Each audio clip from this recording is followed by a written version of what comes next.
Good morning, sir. I'm Judran Caronan from BS Pharma 1A. This is my presentation in the first cry of revolution. What is the first cry?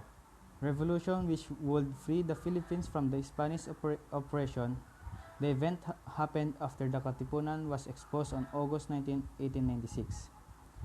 The first cry revolution remains unsolved due to the different dates and places that were mentioned by different eyewitnesses of this event. This includes Pio Valenzuela, Cry of the Pugad Lawin, Santiago Alvarez, The Cry of Bahay Toro, Guillermo Magsangkay, The Cry of Balintawak, Gregoria de Jesus, First Cry.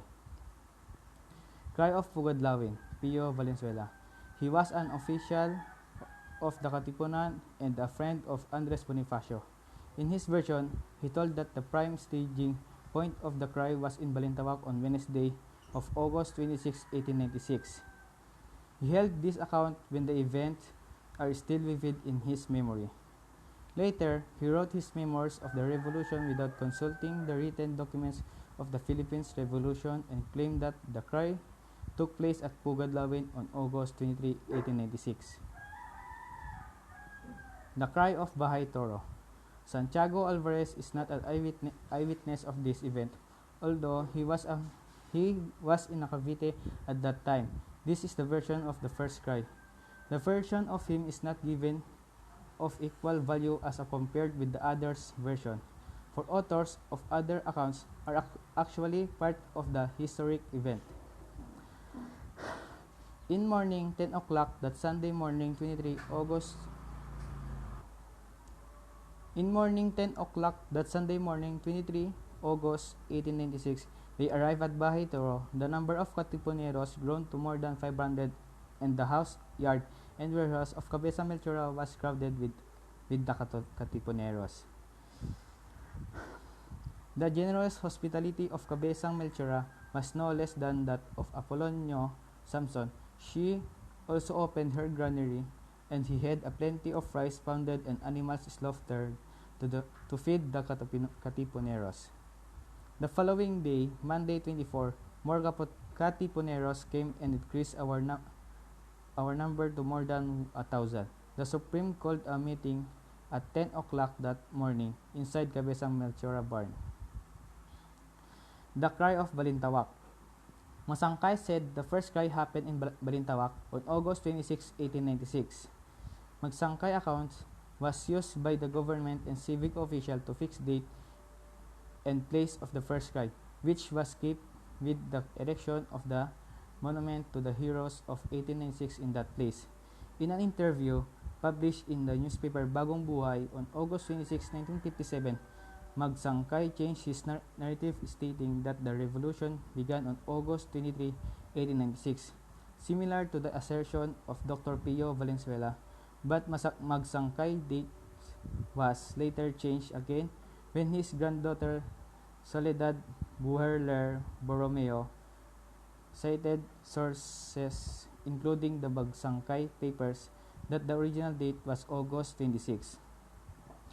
9 o'clock in the morning, the board of directors held a meeting for the final dates of uprising. Andres Bonifacio, sensing he would lose in the discussion, then left the session hall and talked to the people who were waiting outside for the result of the meeting of the leaders. They reasoned that the people would be in distress if the revolution were started without adequate preparation.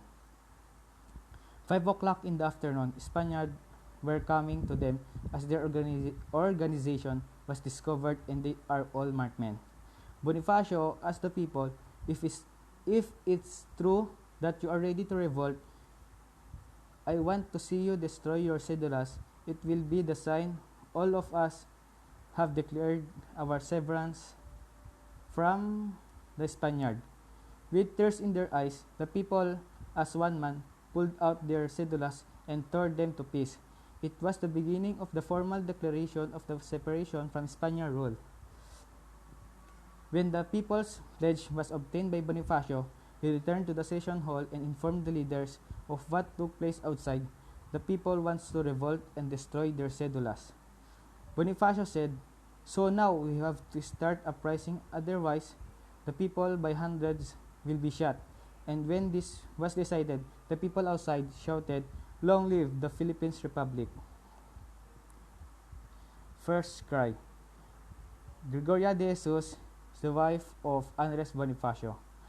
Gregoria de Jesus, she has been participants of this event and became the keeper of the secret documents of the Katipunan.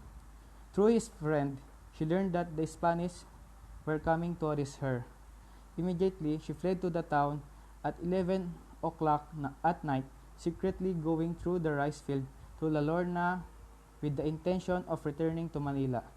She was treated like an apparition, for sad to say, in every house where she tried to get a little rest, she was driven away as if people therein were frightened for their own lives.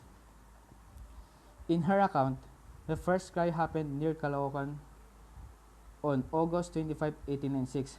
After the revolution, in August 1896, she lived with her parents in Caloocan, then fled to Manila when she was told that the Spanish authorities wanted to arrest her. In my conclusion of my presentation, the first cry of revolution is in the Balintawak.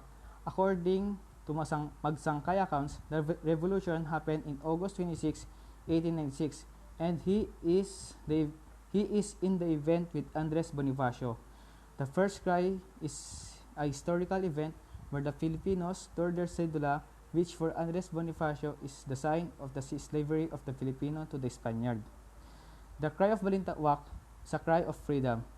In this historic significance to us consists a realization of a Filipino people had finally realized the lasting value of freedom and independence in the need to fight in order to prove themselves worthy to be called truly free people.